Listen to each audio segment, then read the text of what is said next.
2 years ago my house burnt to the ground after being struck by lightning.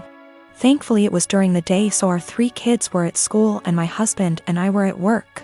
We lost everything, but we were safe. It took almost 11 months for the insurance to pay out. The insurance covered 1 month worth of hotel stays, but after that we were made to fend for ourselves, and the only option we had was to move in with my SIL. She tells us we can have her spare room and her office space. Since she used neither of the rooms, and her stipulations was we needed to purchase all of our own food and pay her $100 a week. By week 3 all of that changed. She then decides we need to pay her $250 a week and we can only use 1 room. So all 5 of us were crammed into the smallest room she had, which was the size of a glorified closet space and didn't even fit a twin bed and a small dresser. So we lived out of trash bags and slept on the floor for close to $1,000 a month some months, and still had to purchase all of our own food, despite her claiming my children on her food stamps. She also had no bills outside of her land tax, $450 a year, electric and heating oil, which she hardly ever filled. So we were essentially paying her so she could do leisure activities. It was the worst 8 months of my life. 3 months ago my grandmother decided that she wanted to go to assisted living after a fall and transferred the deed of her house to me, and basically said it was mine now. It is a 5-bedroom farmhouse. My boys insist on sharing a room, so we have 2 extra bedrooms. Well, my sister-in-law lost her house last month due to not paying her land tax for several years and asked if her and her stepdaughter could stay with us until they get enough money to move down south. I said sure, 1 bedroom, $800 a month, and you have to buy and cook all your food separately because my daughter is vegan. She looked at me like I had 10 heads and said that she and her stepdaughter should not be made to share a room when there are 2 extra rooms, and stated she cannot afford a rent of $800 while purchasing all of her own food on top of it. I said, neither could we, but we managed to cram 5 people into a glorified closet space while you were getting $1,000 and food stamps. Take it or leave it. She decided to leave. My twin sister, May, and I are identical. At the end of our first year of college, I was in a car accident, and I ended up with a facial scar and major trauma. I started seeing a therapist because of the nightmares and the fact that I was panicking any time I got into a car. That led to me realizing there were some deeper issues, which we worked on. As part of that work, I got a physical. Started working with a dietitian to fix my diet and the smorgasbord of vitamin deficiencies it caused. I started working out, strength training 3 days and sprints or hit on 3 with our older sis. By the end of our first year of college, we had each gained about 30 pounds. By the end of the next year, I had lost half of it, but I was smaller at 134 pounds than my previous 120 because of the muscle mass. And that's been my size for the past half-decade. I found a new beautician, and she gave me long layers to make my natural curls be curls instead of waves of frizz. I always wanted, but that my old one said would look bad and refused. I stopped bleaching it and let it go its natural dark blonde / light brown. I stopped spray tanning. Again, that's been my look for the past 5 years. I live in a rural area, and the internet isn't great. Things like FaceTime just aren't options, and I can't post a lot of pics on social media / see of it. This is relevant because a big issue is that May didn't see me over the quarantine. We talked on the phone a couple times a week, but it mostly revolved around her wedding planning. She got engaged before the Rona put us on lockdown. I wasn't her mo, so mostly I was being told decisions, not involved in the process. When it came to the bridesmaids' dresses, May sent our sister, SIL, and me a link and told us to get it in our size. Same with hair and makeup, but we had to arrange for a beautician because May's wouldn't do more than 4. And she wanted her friends at the appointment with her. Except she didn't do a bachelorette party with us, she did with her friends, or rehearsal dinner. So May didn't see any of us until the start of the wedding. She was livid. Apparently, she thought we would have stopped working out because of the Rona, even though we did it at home. Or that we would have stopped when she announced her engagement, so we didn't upstage her. She was mad because I didn't try to hide my scar and didn't tan, thought it would be implied. She made several snide remarks before throwing a drunk temper tantrum at the reception, basically accusing the 3 of us, but me of trying to upstage her. I don't have that excuse B//C. I was a DD so sober, but I, quite famously, have a low tolerance for angry or crying drunks. I told her, if you're so insecure, you should have got off your ass instead of expecting us to lay on ours to make yours look better. It only got worse. Our family is on my side B//C. I didn't start it or do anything. But his family and her friends are giving me shit. I recently won an all-expense-paid trip to Disney World for 4 nights, for myself and 3 guests. I am currently planning on bringing my boyfriend, my mother, and my boyfriend's mother. I know we all aren't exactly Disney's key demographic, but it honestly means a lot to our mothers that I am inviting them. Both my boyfriend and I grew up in poorer families that could never afford expensive vacations. And this is the first trip to Disney World for all of us.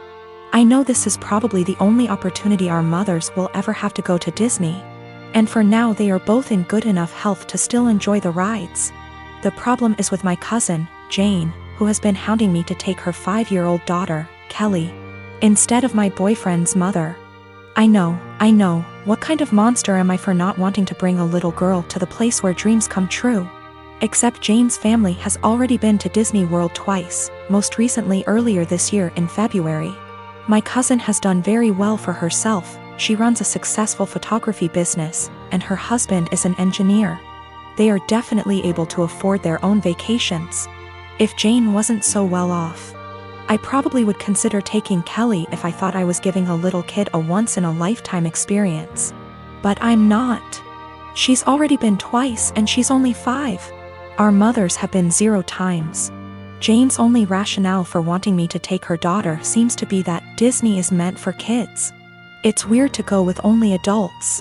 And it'd be evil to not take a 5-year-old to Disney if you had the chance.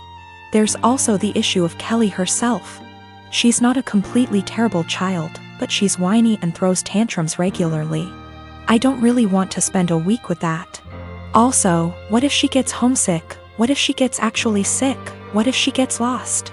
I'm not a parent myself and I would have no idea what to do in those situations. I also don't want to saddle my mother with the responsibility of caring for her. I babysat Kelly before, but only for a few hours at a time. I'm not sure why my cousin is even comfortable with the idea of me taking her child 3 states away.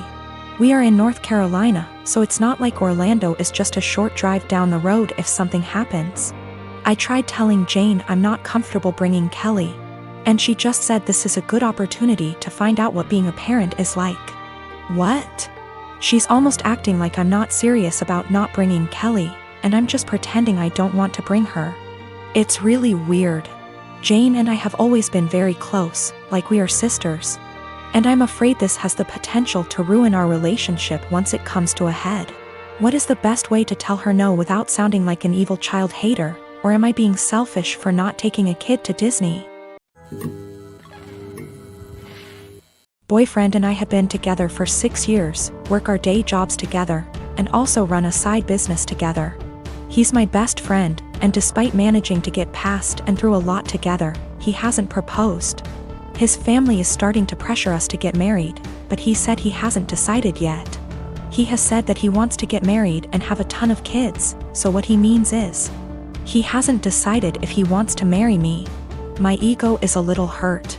What else does he need to know that he hasn't already learned in almost 7 years? Is indecision the same thing as a decision in this case?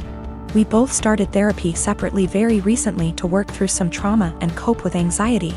I don't know if I should wait to see if he'll come to some kind of epiphany in therapy, or if I should leave and save the decision for him. I love him a lot, and for a long time I saw a future with him. But recently I'm starting to accept signs that he just doesn't love me as much as I love him. How do I know if he loves me or if he just doesn't want to be alone? We don't live together, we won't live together until we are married. He has stayed over for extended periods of time, so we're mostly familiar with each other's habits. We are from different cultures, but I still come from a traditional family, so we have a lot of the same values.